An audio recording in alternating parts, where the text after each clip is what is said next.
윤 대통령에 대한 탄핵 심판 선고가 임박했다는 관측이 나오는 가운데 주말을 맞아서 대규모 찬반 집회가 열리고 있습니다. 정치인들이 가세하면서 헌재에 대한 압박 또한 거세지고 있습니다. 탄핵 정국을 둘러싼 여러 법적 쟁점 짚어보겠습니다. 김성수, 서정빈 변호사 나오셨습니다. 어서 오십시오.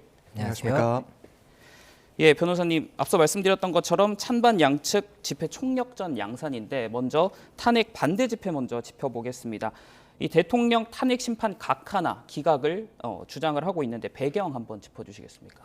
예, 일단 지금 탄핵 반대 집회도 굉장히 가열 양상을 보고 있는 상황입니다. 그리고 여기서 말씀 주신 것처럼 이 각하 또는 기각이 되어야 한다 이런 이야기가 나오고 있는 것으로 보이는데 이 각하 같은 경우에는 이 법적인 주장을 정리를 드리자면 일단 지금 각하에 대한 주장은 탄핵 소추 의결이 됐지 않습니까? 그리고 나서 현재 이 사건이 진행이 되고 있는 것인데 이 탄핵 소추 당시에는 이 중요한 주장이었던 것 중에 하나가 내란죄가 성립된다라는 것이었다는 겁니다. 그런데 지금 이 국회에서 사건을 진행하면서 이 내란죄의 성립 여부에 대해서는 쟁점에서 제하겠다는 이야기를 했단 말이죠. 그렇다 보니까 지금 윤 대통령 측에서 주장을 했던 부분은 만약에 이 가장 중요한 사실관계 중 하나인 내란죄가 제외가 된다라고 한다면 이 탄핵 소추 의결 자체에 대해서 절차적인 흠이 발생을 할 수가 있기 때문에 그렇다면 다시 한번 국회에서 이 탄핵 소추의 의결을 받아와야 된다라는 것이 주장이었던 것이고 그런 부분을 다시 한번 의결을 하지 않았지 않습니까? 그렇기 때문에 지금의 이 탄핵 사건은 절차적 흠이 있기 때문에 각하가 되어야 된다는 것. 이것이 하나의 주장이 있는 것입니다. 그리고 또 한 가지가 이 기각 같은 경우에는 국회 측에서 탄핵이 되어야 한다라는 쟁점을 5가지를 제시했었고 이와 관련해서 각각의 사실관계를 주장을 하고 있습니다. 그리고 이러한 사실관계가 법률이라든지 헌법에 중대한 위반이 있어서 파면의 정도에 이르렀다 이렇게 지금 주장을 하고 있는 것인데 이에 대해서 이 5가지 쟁점에 대한 사실관계가 인정이 되지 않았다라는 그런 주장이 있는 것이고 또 만약에 이런 사실관계가 있다고 하더라도 이 법률이나 헌법의 위반의 정도가 이 파면에 이를 정도의 이런 위반이 없다라는 주장을 하고 있기 때문에 이에 대해서 법리적인 주장을 하면서 이 반대의 집회를 열고 있다 이렇게 말씀드릴 수 있을 것 같습니다. 예, 그 탄핵 반대 측의 입장을 다시 한번 또 질문을 드릴 텐데 이 국민 저항권을 언급하기도 했습니다. 이 서부지법 폭력 사태의 변호인 측에서도 이런 내용들이 언급되고 있는데 이 경우에 해당할 수 있는 것이라고 보십니까? 네, 사실 결론부터 말씀을 드리자면 인정받기가 매우 힘든 그런 사안이라고 보면 될 것 같습니다. 일단 그런 저항권이 인정되기 위해서는 몇 가지 요건을 이제 통과를 해야 되는데 일단 첫 번째는 국가 권력에 의해서 민주적인 기본 질서 자체가 침해되거나 혹은 위협받아야 됩니다. 또 다른 구제 수단이 존재하지 않아야 되고 또 한편으로는 이런 민주적 기본 질서의 유지나 회복이라는 그런 소극적인 목적 하에서 이루어질 수가 있는 건데 사실 지금 이 탄핵 심판이나 혹은 윤 대통령에 대한 구속 문제 혹은 형사 재판 같은 경우에는 개별적인 사건에 해당하다 보니까 아무래도 거기에 대한 부당함을 주장할 수 있다라고는 하더라도 그 결과에 대해서 민주적 기본 질서를 침해했다라고 주장할 수는 없는 부분이긴 합니다. 그래서 이런 요건을 만족할 수는 없기 때문에 결론적으로는 여기에 대한 불복 수단으로 저항권이 인정된다라는 것은 상당히 무리가 있는 주장이 아닌가 생각이 됩니다.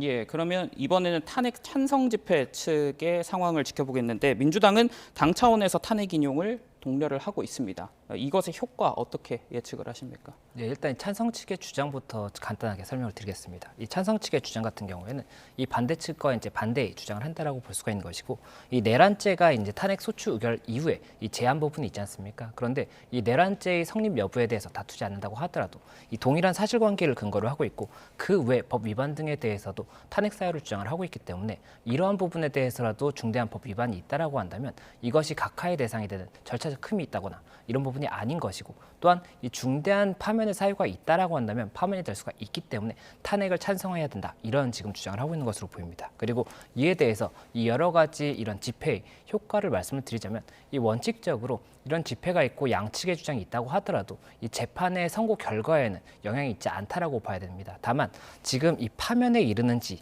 이것에 대해서 볼 때는 이 법의 위반이 있는 것은 일단 판단을 해야 되는 것이고 이러한 법이 헌정 질서를 이렇게 부정적으로 해악을 끼치는 이 부분이 파면에 이르는 것으로 어느 쪽이 더 이익이 되는지에 대한 이익 형량을 해야 되는 부분이 있습니다. 왜냐하면 이 대통령이라는 직도 국민의 투표를 통해서 이 선출된 직이기 때문에 이것을 파면할 정도로 이 해악이 더 큰지를 판단해야 되는 부분이 있는데, 그렇다라고 한다면 국민의 국익에 이게 부합하는지 여부에 대해서는 국민들이 이 사안에 대해서, 그리고 현재의 대통령에 대해서 어떻게 생각하는지, 이런 부분들에 대한 의견도 어느 정도의 수용에 이 가치가 있을 수가 있다라고 보는 그런 의견도 나올 수가 있기 때문에, 그렇다라고 한다면 그런 간접적인 부분에 있어서의 효과는 있지 않을까, 이런 이야기는 나오는 것 같습니다. 예, 이재명 대표에 대해서 민주당 측에서는 테러 위협이 있다 이렇게 주장을 하기도 했고, 또 헌재에서는 사법부 테러에 대한 주의보도 제기가 되고 있는데, 이런 테러 암시나 시도에 대한 게시글은 어떻게 좀 처벌이 될 수 있는 겁니까?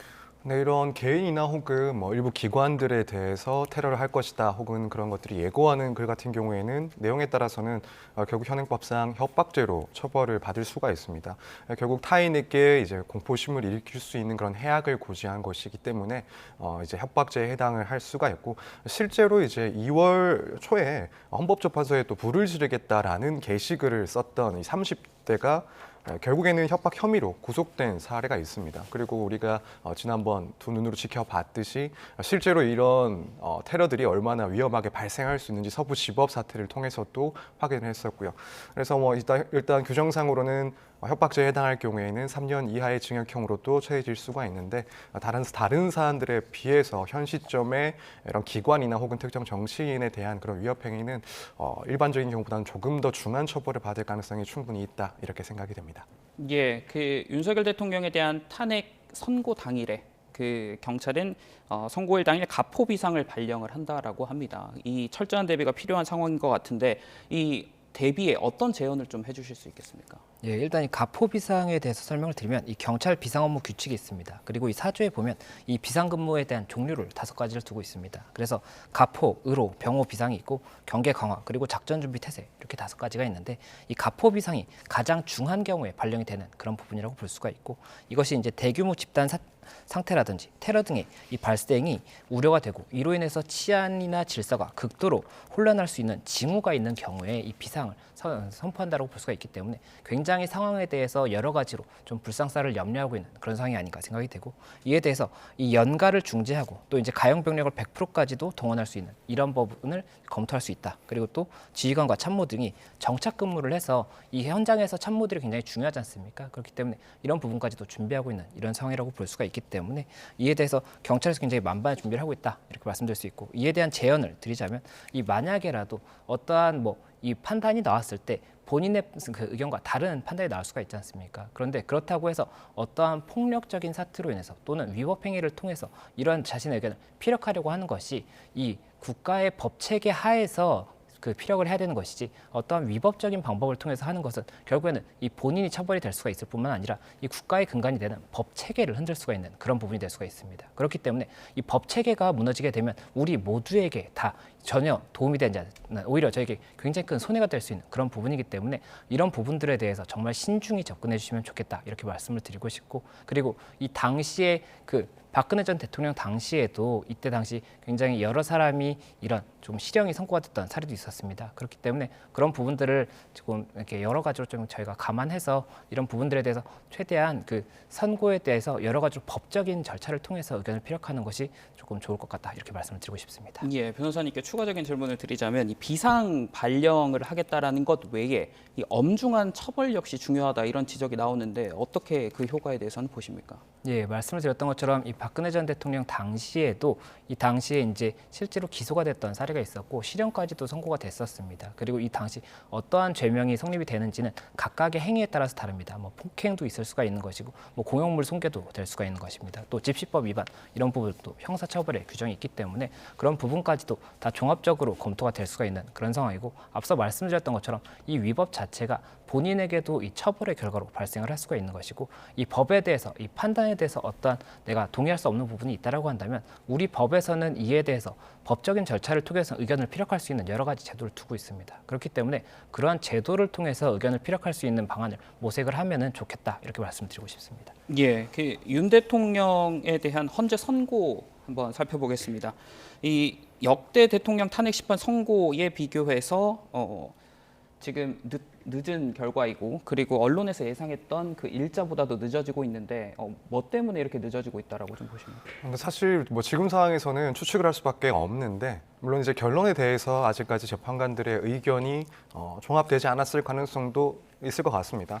하지만 개인적으로는 이제 각 쟁점들에 대한 이 판단을 함에 있어서 근거를 보다 명확하게 마련하기 위해서 상세하게 근거를 마련하기 위해서 시간이 좀 길어지고 있는 것 아닌가 이런 생각이 듭니다. 분명한 것은 어떤 쪽으로 결론을 낸다 하더라도 이제 반대 측에서 이를 비판하는 목소리가 당연히 클 것이라고 충분히 예상될 수 있는 상황이다 보니 아무래도 헌법재판소에서는 그 결론을 지음에 있어서 보다 명확하고 타당한 근거들을 마련하는 것이 상당히 중요하지 않나 이런 생각을 할 것 같습니다. 결국에는 이런 결정에 있어서 그 정당성을 상당히 확보를 하기 위해서 그렇기 때문에 이제 수기를 하고 있는 그런 상황이 아닌가 이렇게 지금 예상은 하고 있습니다. 예, 그 절차적 정당성 부분에 더해서 이 헌법재판관들별로 이 쟁점 사안에 대해서는 어떤 부분들이 가장 좀 첨예하게 부딪히거나 혹은 쟁점일 것이라고 보십니까? 사실은 이제 윤 대통령 측에서 주장했던 내용들에 대해서는 기본적으로 재판관들이 여기에 대해서 어떻게 답변을 할지 어떤 식으로 판단을 할지 대부분 조금 고민을 하고 있을 거라고 생각이 됩니다. 예를 들면은 이제 탄핵 심판에 쓰였던 그 증거들 중에서 형사 사건에서 작성이 돼서 탄핵 심판에 제출된 그 증거들의 증거 능력을 인정할 수가 없다라는 주장을 이제 윤 대통령 측에서 해왔고 여기에 대해서 헌법재판소에서는 증거 능력이 인정된다, 증거로 사용할 수 있다라고는 했지만 이런 주장들이 반복되어 왔던 이상 이제 결정을 함에 있어서 이런 증거를 인정할 수 있는 이유 여기에 대해서도 상당히 상세하게 근거를 들어서 설시를 하지 않을까 이 부분에 대해서 어떠한 논리를 내세울 것인지 재판관들이 조금 고민을 할 수도 있다라고 생각이 됩니다. 뿐만 아니라 이제 증인신문에서 나왔던 각 증인들의 신빙성, 그 진술의 신빙성과 관련해서도 아무래도 윤 대통령 측에서는 그런 증언들이 이 사건에 대해서 밝혀지는데 뭐 충분하지 않다 혹은 신뢰를 할 수가 없다라는 그런 주장들을 쭉 해왔기 때문에 여기에 대해서 그 신빙성 판단을 어떻게 설시를 할지 이 부분도 마찬가지로 주목을 하지 않을까라고 생각이 되고 또 지금 각하를 주장하는 입장에서 내세우고 있는 그러니까 초기에 있었던 그 탄핵 사유 중에 내란죄가 성립한다라는 부분이 이제 빠진 것 그것을 이제 기본적 사실관계가 동일한 상태이기 때문에 심판을 계속할 수 있다. 혹은 그렇지 못하다 여기에 대해서도 절차적인 지적이 있기 때문에 그 근거를 세우는 데 있어서 조금 고민을 많이 하지 않을까. 결국에는 윤 대통령 측에서 주장을 해왔고 다루어졌던 그 쟁점들에 대해서 그 논거를 세우는 데 시간이 상당히 걸리지 않을까 생각이 되고 있습니다. 예, 그 이달에는 또 24일이죠. 윤 대통령 형사재판 2차 공판 준비일이 예정이 돼 있고 26일에는 이재명 대표 선거법 위반 항소심 선고 가 예정이 돼 있습니다. 이 헌재가 이러한 일정들을 고려하고 있다라고 어떻게 보십니까? 일단은 이 관련 다른 사건들의 일정을 고려하지는 않는다고 보는 것이 맞습니다. 법적으로 이 각각의 사건이기 때문에 이 부분을 고려하지는 않을 것이고 다만 이 선고기일을 지정함에 있어서 만약에 2차 공판준비 기일에 윤 대통령이 출석을 하려고 한다고 하면 그 시간에 동일하게 선고기일을 지정하면 출석이 불가능할 수가 있기 때문에 그런 부분들에 대해서는 일부 고려할 수 있지 않을까 생각이 됩니다. 예, 그리고 최재해 감사원장 그리고 검사 3명에 대한 그 탄핵안 기각 사례가 지난주에 있었습니다. 이 결정이 윤 대통령 탄핵 심판 선고에 영향을 미칠 것으로 좀 보십니까? 개인적으로는 영향을 미칠 만한 내용은 아니라고 생각이 됩니다. 물론 이제 윤 대통령 측 그리고 지지자들 입장에서는 이런 탄핵 사건이 결국에는 기각이 됐으니 그동안 윤 대통령 측이 주장을 해왔던 이 계엄 선포의 사유, 그 이유 이 부분이 인정된 것 아닌가. 다시 말해서 국무위원 등이나 혹은 관련자들 이런 고위 공무원들에 대한 탄핵 남발이 입증이 된 것이기 때문에 그렇다면 윤 대통령이 주장을 했던 그 탄핵 사유가 인정돼야 된다, 탄핵이 아니라 계엄 사유가 인정이 돼야 된다라는 이제 주장의 근거로 사용을 하고 있는 것으로 보입니다. 하지만 그럼에도 불구하고 만약 이제 이런 탄핵이 실제로 너무 빈번했던 것이 문제다라는 것까지 인정을 한다 하더라도 그렇다고 해서 곧바로 헌법 혹은 계엄법상의 그 계엄 요건에 해당하는지 여부에 대해서는 별개로 판단을 해야 되고 결국에는 국가 비상사태에 해당할 수 있는가 이 부분을 판단할 텐데 지금 이런 뭐 감사원장 등에 대한 탄핵 결과가 기각됐다 하더라도 국가 비상사태에 해당한다고 보기에는 조금 어려운 지점이 있지 않나. 그래서 결국에는 윤 대통령 사건에 있어서는 그다지 영향을 줄 만한 결론은 아니다라고 생각을 하고 있습니다.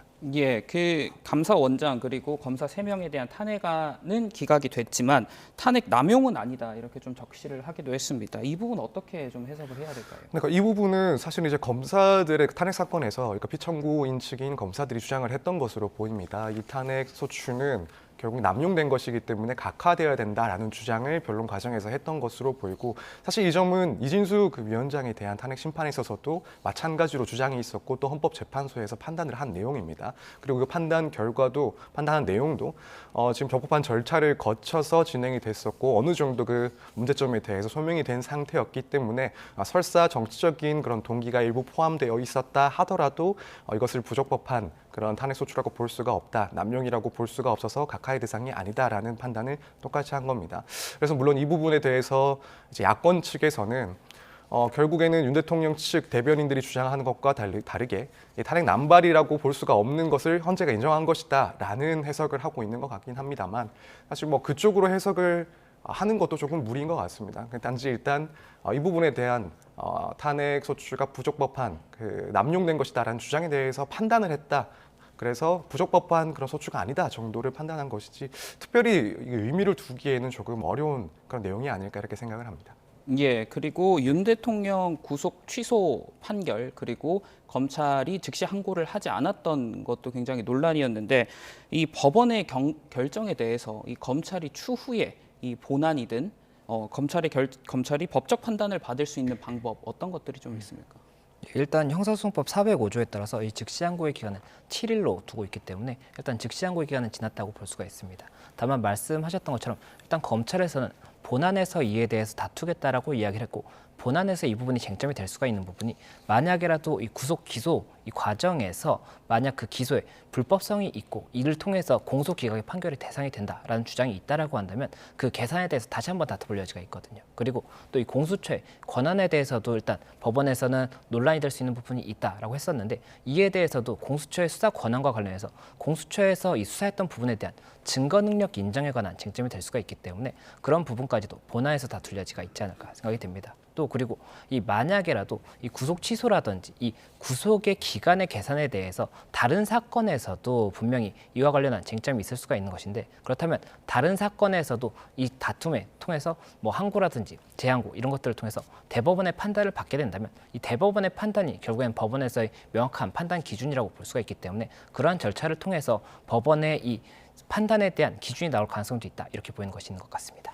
예, 그 추가 질문을 드리자면 취소 후에 일주일간 유사 사례가 잇따르고 있습니다. 뭐 김용현 전 장관, 명태균 씨 이런 인물들의 구속 취소 신청 청구가 이어지고 있는데 이 사법부의 교통 정리가 필요하다 이런 지적이 나오는데 어떻게 보십니까? 예, 말씀드렸던 것처럼 이러한 관련 사건에서 결국에는 다시 한번 판단이 이루어질 것입니다. 그리고 지금 현재 이 윤 대통령에 대한 구속 취소 이 판단이 이루어졌던 것이 하급심 판단이고 이 하급심 판단의 경우에는 이 대법원의 판례와 동일한 정도의 이 영향력이 있다라고 볼 수는 없습니다. 그렇기 때문에 대법원의 판례가 어떻게 나오는지가 가장 중요하다고 볼 수가 있는 것인데 이에 대해서는 지금 윤 대통령의 사건에서 이 추가적으로 대법원의 판단을 받을 가능성이 없다라고 한다면 이 다른 유사 사례에서 결국에 대법원의 판단까지 받는 사례가 발생한다고 하면 이를 통해서 이 법원의 교통 정리가 명확하게 될 것이다 이렇게 보입니다.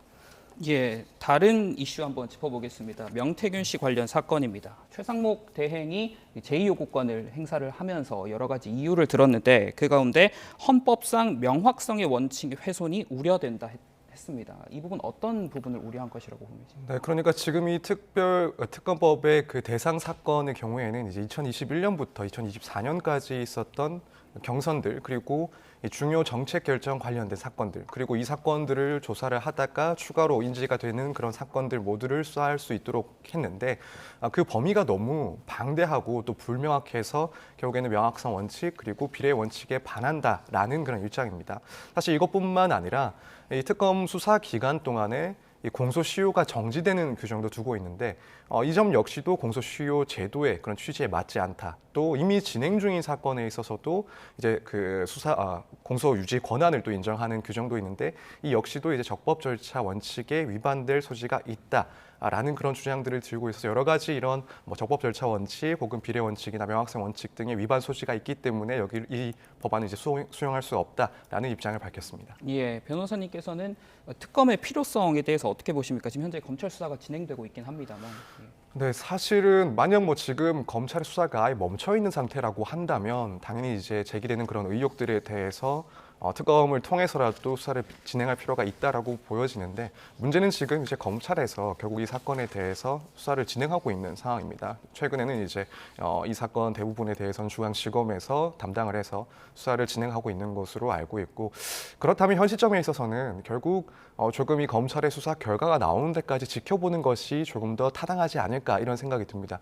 만약 이 특검법이 통과된다 하더라도 그 특검을 구성하는 데 또 시간이 많이 걸리게 되고 분명히 이제 이후에 특검이 실시된다 하더라도 지금 최근한 대행이 언급했던 내용들 중에서는 분명히 타당한 그런 주장들도 있기 때문에 현 시점에 있어서는 일단 검찰의 수사 결과를 조금 지켜본 후에 그 결과가 부당하다거나 혹은 부족한 점이 상당히 존재한다라고 하면 그때 가서 이제 특검을 실시하는 것이 시기상으로 맞지 않을까 개인적으로는 생각하고 있습니다. 예.